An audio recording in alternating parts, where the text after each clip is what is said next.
السلام عليكم ورحمة الله وبركاته والصلاة والسلام على رسول الله صلى الله عليه وسلم. Ce mercredi n'est pas un jour ordinaire, pas parce qu'il est écrit différemment sur le calendrier, mais parce que beaucoup passent à côté de ce qu'Allah y a caché. La majorité se lève, avance, mange, travaille, parle, sans jamais se demander « Et si aujourd'hui contenait quelque chose pour mon cœur ?» Mais les gens de foi savent. Ils savent que les jours ne se ressemblent pas, parce qu'Allah ne distribue pas ses bienfaits au hasard. Chaque jour porte une opportunité cachée, un moment précis, une porte invisible, une invocation qui, si elle est faite au bon instant, peut changer la trajectoire d'une vie entière.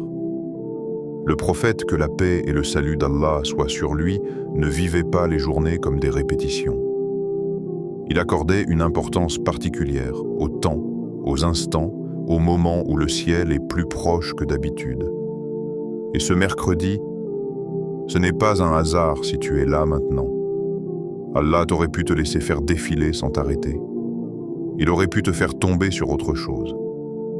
Mais il t'a conduit ici, à cet instant précis, avec ce rappel précis. Et cela seul devrait déjà faire réfléchir ton cœur. Si ton cœur est lourd, si tu portes des choses que personne ne voit, si ton destin te semble bloqué, figé, comme suspendu, alors ce rappel est pour toi, pas pour tout le monde, pour toi. Avant d'aller plus loin, prends un instant.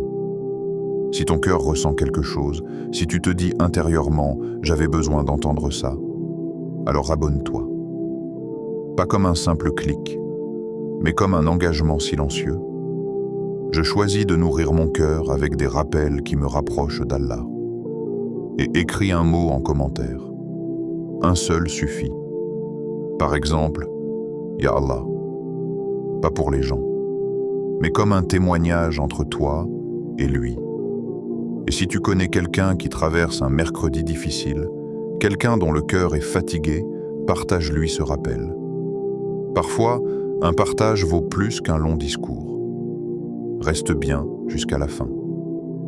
Ne quitte pas maintenant, parce qu'une surprise spirituelle t'attend à la fin de ce rappel.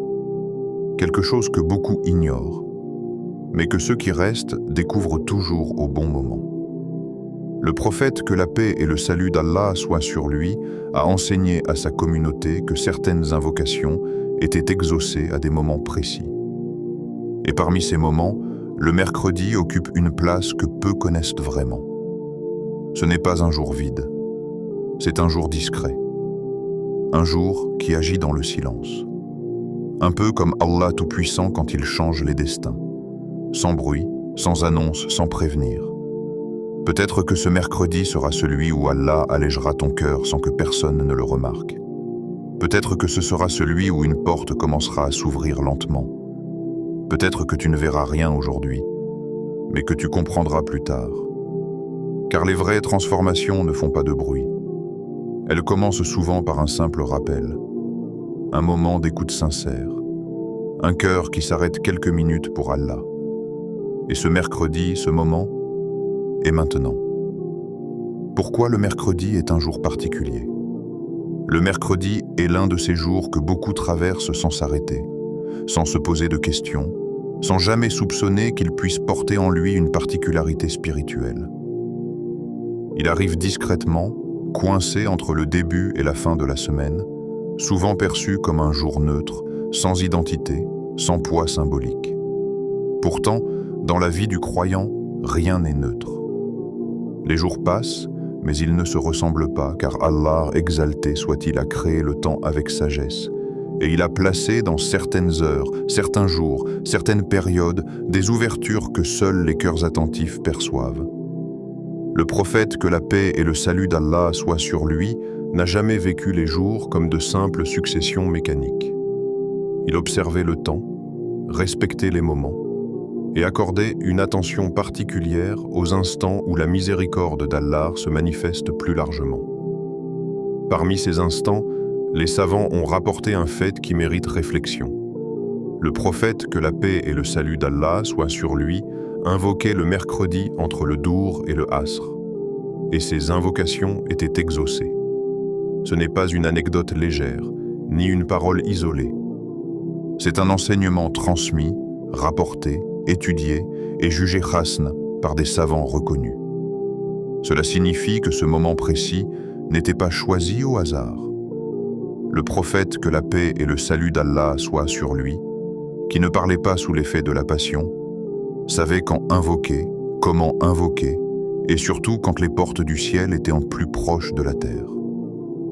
Entre le Dour et le Asr, ce laps de temps que beaucoup remplissent de distraction, de fatigue ou d'inattention, devient dans la sunna un espace de dialogue intime entre le serviteur et son Seigneur.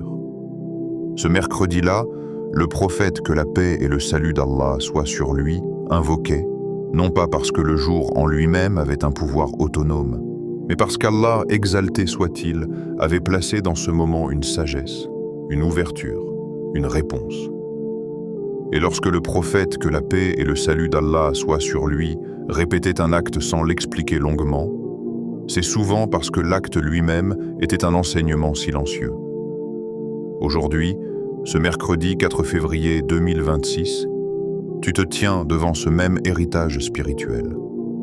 Non pas comme un spectateur lointain d'un événement historique, mais comme un croyant vivant, respirant, portant ses propres fardeaux, ses propres attentes, ses propres blessures invisibles. Ce jour ne t'impose rien, mais il t'invite. Il ne te promet pas une réponse immédiate, mais il t'offre une opportunité. Car parfois, Allah ne change pas une vie par un bouleversement spectaculaire, mais par un moment sincère que personne ne voit. Un moment où le cœur s'abaisse réellement. Un moment où l'invocation n'est plus une habitude, mais un refuge. Beaucoup demandent, mais peu invoquent vraiment. Beaucoup parlent, mais peu se confient. Et le mercredi devient alors un test silencieux. Vas-tu le laisser passer comme les autres, ou vas-tu t'y arrêter intérieurement? Les savants expliquent que certaines invocations sont exaucées, non pas à cause de la quantité de mots, mais à cause de la qualité de la présence. Ce qui ouvre les portes, ce n'est pas la longueur de l'invocation, mais la vérité du cœur au moment où elle est prononcée. Et entre le Dour et le Asr, le corps est souvent fatigué.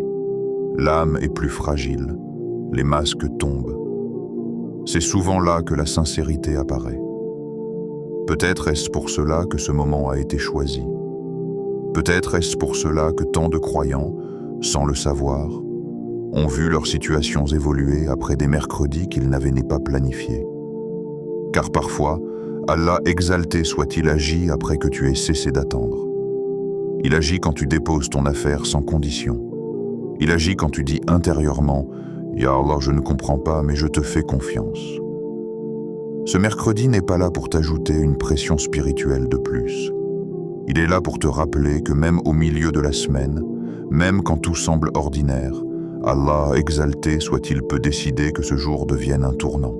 Un seul moment sincère peut changer toute une vie, non pas parce que le moment est magique, mais parce que le cœur, enfin, est vrai.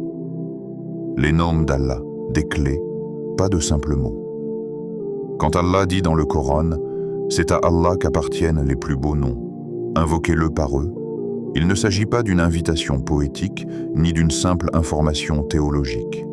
Il s'agit d'une méthode, une voie, une manière précise de s'adresser à lui. Les noms d'Allah ne sont pas des décorations linguistiques, ni des répétitions mécaniques destinées à remplir le temps. Ils sont des clés, chacune conçue pour ouvrir une porte spécifique dans la relation entre le serviteur et son Seigneur.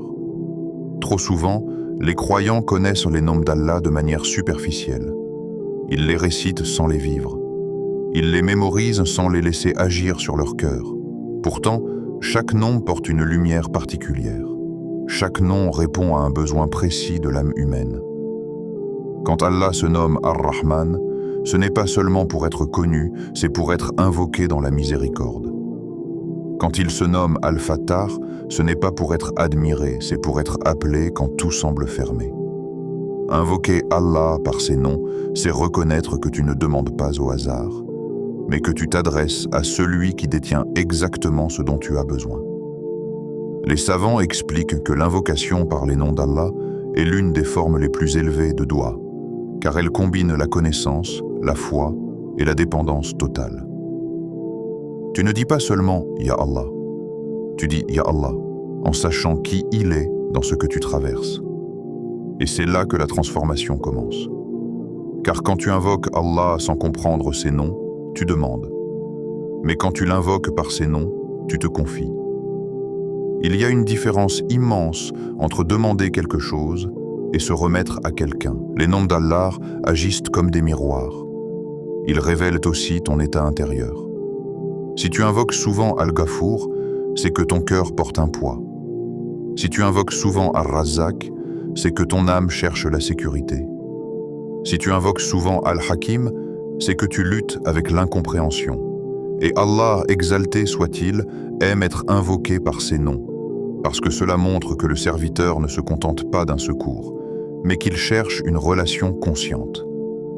Aujourd'hui, quand il est dit que 7 portes peuvent s'ouvrir pour toi, ce n'est pas une promesse abstraite. C'est une réalité spirituelle conditionnée par la sincérité. Une clé n'ouvre pas une porte si elle est tenue distraitement. Elle ouvre quand elle est tournée avec intention. De la même manière, les noms d'Allah n'agissent pas quand ils sont prononcés machinalement, mais quand ils sont appelés avec présence.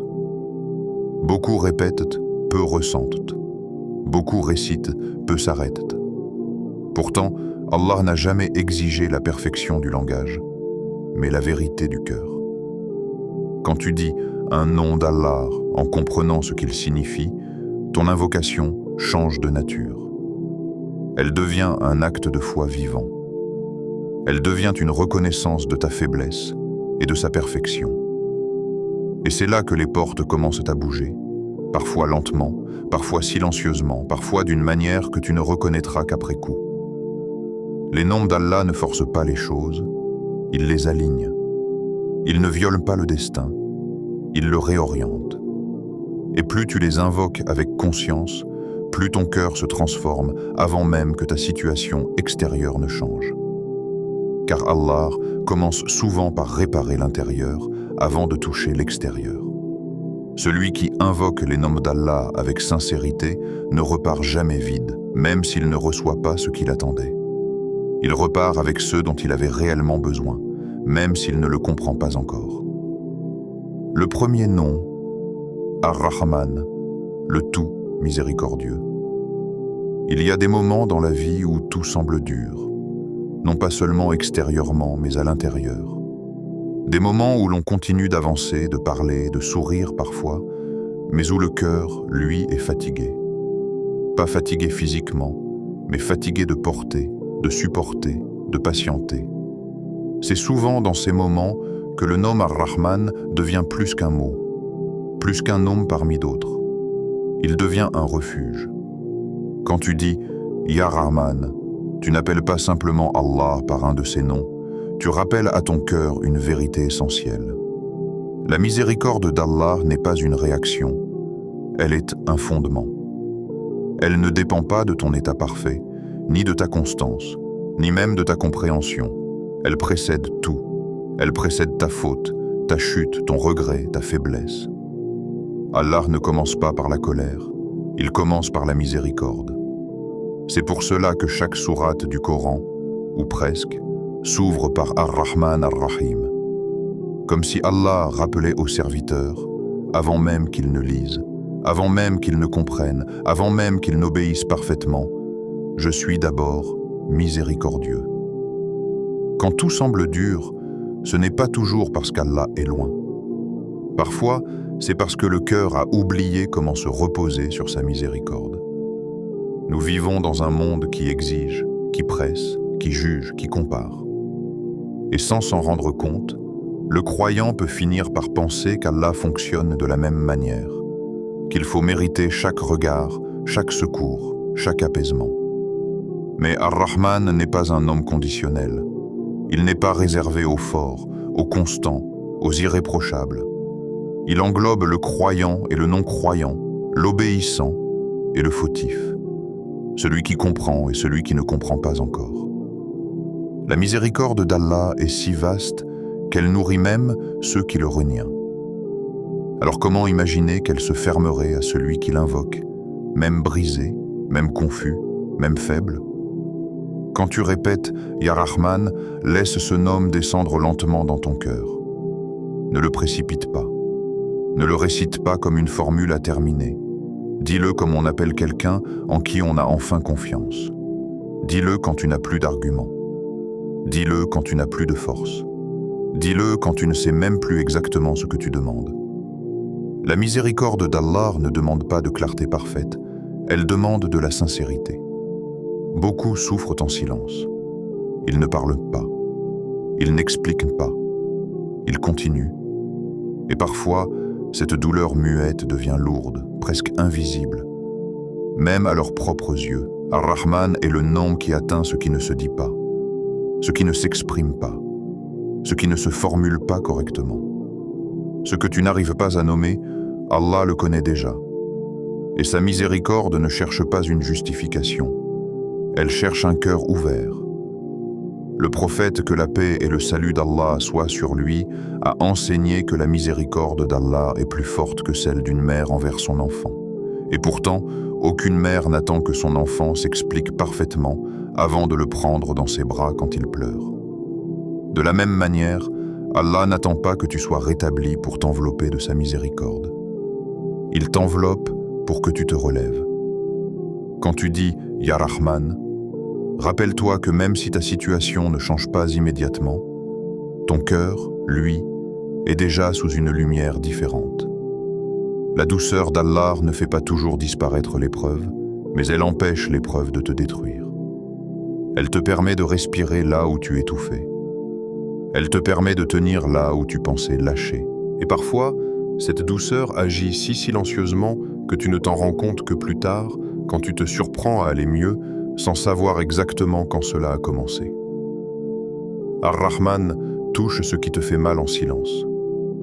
Pas ce que tu montres, pas ce que tu racontes, mais ce que tu caches, même à toi-même. Et plus tu répètes ce nom avec vérité, plus ton cœur se souvient que tu n'es pas abandonné, même quand tu te sens seul. Le deuxième nom, Al-Latif, le subtil, le bienveillant. Al-Latif est un nom qui ne s'impose pas. Il ne frappe pas. Il ne secoue pas. Il agit sans bruit. Et c'est précisément pour cela que beaucoup passent à côté de son œuvre. Dans un monde qui valorise le visible, le rapide, le spectaculaire, la subtilité est souvent confondue avec l'absence. Pourtant, Al-Latif est à l'œuvre même quand tu penses qu'il ne se passe rien. Allah agit parfois de manière si fine que l'âme distraite n'en perçoit rien. Il déplace, ajuste, protège, détourne, rapproche, sans que le cœur ne comprenne sur le moment. Quand tu dis « Ya Latif », tu reconnais une vérité difficile à accepter. Tu ne vois pas tout, tu ne comprends pas tout, et tu n'as pas besoin de tout comprendre pour être pris en charge. La subtilité d'Allah est une miséricorde pour les cœurs limités. Si Allah te montrait chaque détail de ce qu'il fait pour toi, ton cœur ne pourrait pas le supporter. Alors il agit dans l'ombre.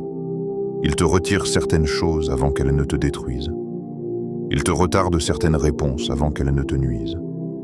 Il te ferme certaines portes non pas pour te punir, mais pour te préserver. Et tout cela se fait sans bruit, sans annonce, sans avertissement. Al-Latif est celui qui te protège parfois contre toi-même. Combien de fois as-tu voulu quelque chose avec insistance, persuadé que ton bonheur y était attaché, pour découvrir plus tard que le fait de ne pas l'avoir obtenu t'a sauvé? Sur le moment, cela ressemblait à une perte. En réalité, c'était une bienveillance subtile.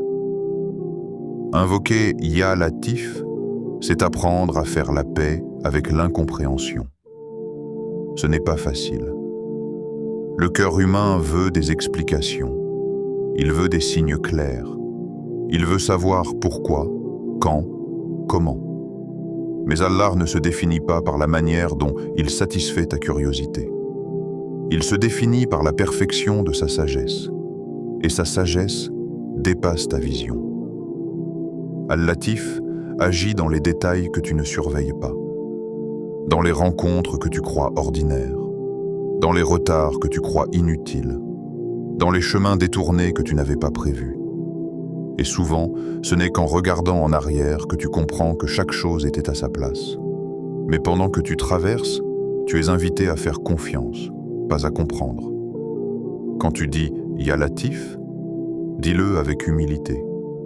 Dis-le en reconnaissant que ton regard est court, mais que le regard d'Allah embrasse tout. Dis-le quand tu te sens perdu, quand les événements semblent contradictoires, quand tu as l'impression que rien n'avance dans le sens que tu espérais. Al-Latif ne travaille pas contre toi, il travaille pour toi, même quand tu ne le ressens pas. Et parfois, sa plus grande bienveillance est de te faire traverser une période de flou pour purifier ton attachement, affiner ta foi et t'apprendre à dépendre de lui seul. La subtilité d'Allah n'est pas une absence de réponse, c'est une réponse sous une forme plus profonde, une forme qui transforme ton intérieur avant de transformer ta situation. Celui qui invoque Al-Latif avec sincérité commence à voir différemment. Il devient plus attentif, plus patient, moins pressé de juger les événements. Il comprend que même ce qui semble insignifiant peut être porteur d'un immense bien. Et cette compréhension, lente mais profonde, change la manière de vivre, de patienter, d'espérer. Le troisième et quatrième nom, Al-Fattar et Ar-Razzaq. Il y a des moments dans la vie où l'on a l'impression de tout faire correctement, et pourtant rien ne s'ouvre. Tu avances, tu essayes, tu multiplies les efforts, tu ajustes, tu recommences, mais les portes restent fermées. Pas une, pas deux, mais presque toutes. Et c'est souvent là que le cœur commence à se fatiguer, non pas parce qu'il n'a pas de ressources, mais parce qu'il a l'impression que ses efforts ne mènent nulle part. C'est dans cet état précis que les noms Al-Fattar et Ar-Razzaq prennent une dimension différente. Car Al-Fattar n'est pas simplement celui qui ouvre. Il est celui qui ouvre quand l'ouverture devient impossible par les moyens humains. Il est celui qui ouvre là où l'intelligence s'arrête, là où les calculs échouent, là où la logique ne suffit plus. Beaucoup confondent l'ouverture avec la facilité. Mais l'ouverture divine ne signifie pas absence d'effort. Elle signifie orientation juste. Une porte peut rester fermée non pas parce que tu n'as pas assez essayé, mais parce que tu frappes au mauvais endroit. Et parfois, 1000 efforts devant une porte fermée fatiguent plus que 10 pas vers la bonne porte. C'est pour cela que ce mercredi, il t'est demandé de demander l'ouverture, pas seulement le résultat. Quand tu dis « Ya Fattar », tu reconnais que tu ne sais pas toujours où aller, ni quoi demander précisément. Tu reconnais que ton regard est limité, que tes choix sont influencés par la peur, par l'habitude, par la pression, parfois même par l'ego. Et tu demandes à Allah de t'ouvrir ce qui est bon, même si ce n'est pas ce que tu avais prévu. Al-Fattar ouvre aussi les compréhensions. Il ouvre l'esprit à des idées nouvelles. Il ouvre le cœur à des possibilités que tu n'avais jamais envisagées. Combien de personnes ont vu leur vie changer non pas parce qu'elles ont reçu plus, mais parce qu'elles ont compris autrement. Et puis, vient Ar-Razzaq, celui dont le nom est souvent réduit à l'argent, alors que sa subsistance est infiniment plus large. Ar-Razzaq nourrit les corps, mais il nourrit aussi les cœurs. Il donne la tranquillité, la stabilité, la clarté, la dignité. Il donne parfois peu en apparence, mais beaucoup en réalité. Et il donne parfois beaucoup en apparence, mais retire la baraka pour protéger le cœur. La subsistance n'est pas toujours ce que tu attends, mais elle est toujours ce dont tu as besoin à ce moment précis. Ar-Razzaq fait venir la subsistance d'où tu ne l'attends pas, non pas pour te surprendre, mais pour t'apprendre que tu ne contrôles pas les sources. Tu contrôles l'effort, pas le résultat. Tu contrôles l'intention, pas la distribution. Et quand tu combines Ya Fattar et Ya Razzaq, tu changes complètement ta manière de demander. Tu ne dis plus seulement « Ya Allah, donne-moi », tu dis « Ya Allah, ouvre-moi ce qui est juste pour moi et fais-moi subsister à travers ce que tu choisis ». Une porte ouverte vaut mieux que 1000 efforts bloqués, car une porte ouverte contient la baraka, même si elle semble petite. Tandis qu'un effort bloqué, même immense, épuise l'âme et durcit le cœur. Beaucoup sont riches mais enfermés. Beaucoup sont actifs mais bloqués intérieurement. Et beaucoup trouvent enfin la paix le jour où ils cessent de demander des choses précises pour demander une ouverture générale. Ce mercredi est une invitation à réajuster ta demande, à déplacer ton regard du résultat vers la guidance, à comprendre que la vraie richesse commence quand Allah t'ouvre le bon chemin, même s'il est étroit au début. Le 5e nomme Al-Jabbar, celui qui répare. Al-Jabbar est un nom que beaucoup craignent de mal comprendre, parce qu'il contient une puissance immense. Pourtant, c'est l'un des noms les plus doux pour celui qui est brisé. Car Al-Jabbar ne se contente pas de dominer, il répare. Il remet droit ce qui a été tordu. Il restaure ce qui a été cassé. Et parfois, ce qui a été cassé n'est pas visible. Ce n'est pas une situation extérieure, ni une relation apparente. C'est le cœur. Un cœur qui a encaissé trop de chocs, trop de déceptions, trop de silence. Un cœur qui continue de battre, mais qui ne se sent plus entier. Al-Jabbar est celui qui voit les fissures invisibles, celles que tu caches derrière la patience, celles que tu justifies par la maturité, celles que tu ignores pour continuer à avancer. Quand tu dis « Ya Jabbar », tu admets quelque chose de très rare. Tu admets que tu es cassé quelque part. Pas forcément détruit, mais fragilisé.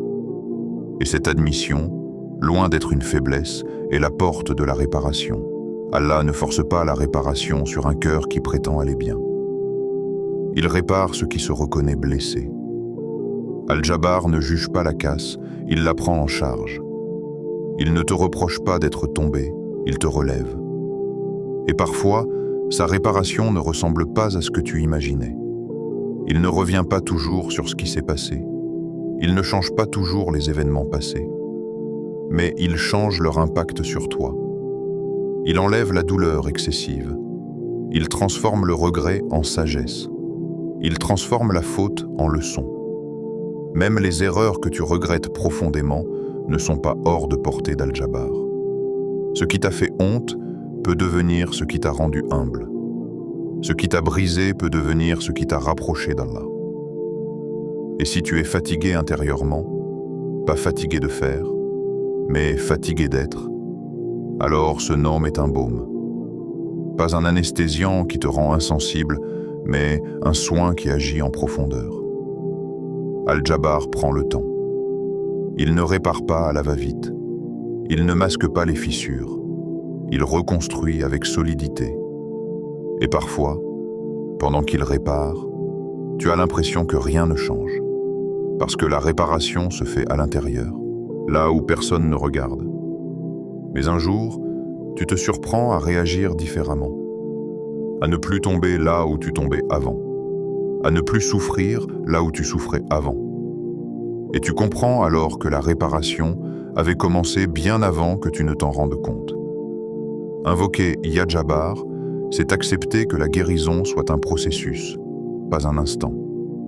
C'est accepter que certaines cicatrices restent visibles, mais ne fassent plus mal. C'est accepter que la force ne consiste pas à ne jamais se briser, mais à être réparée par celui qui ne se trompe jamais. Le 6e et 7e nom, Al-Hakim et Al-Wakil. Il arrive un moment dans la vie du croyant où l'on comprend que le problème n'est plus seulement ce qui arrive, mais ce que l'on porte intérieurement face à ce qui arrive. On peut supporter beaucoup de choses quand le cœur est apaisé, mais même les petites épreuves deviennent lourdes quand l'âme est tendue, inquiète, constamment en train de chercher des réponses. C'est souvent à ce stade que les noms Al-Hakim et Al-Wakil prennent tout leur sens. car ils ne viennent pas résoudre les événements à ta place, ils viennent transformer la manière dont tu les traverses. Al-Hakim, le sage parfait, n'agit jamais sans raison. Mais sa sagesse ne se dévoile pas toujours immédiatement. Et Al-Wakil, le garant absolu, ne te promet pas que tu comprendras tout, mais il te garantit que tu n'es pas seul dans ce que tu ne comprends pas. Quand tu dis « Ya Hakim », tu reconnais une vérité difficile pour l'ego humain. Tu ne sais pas tout. Tu ne vois pas tout.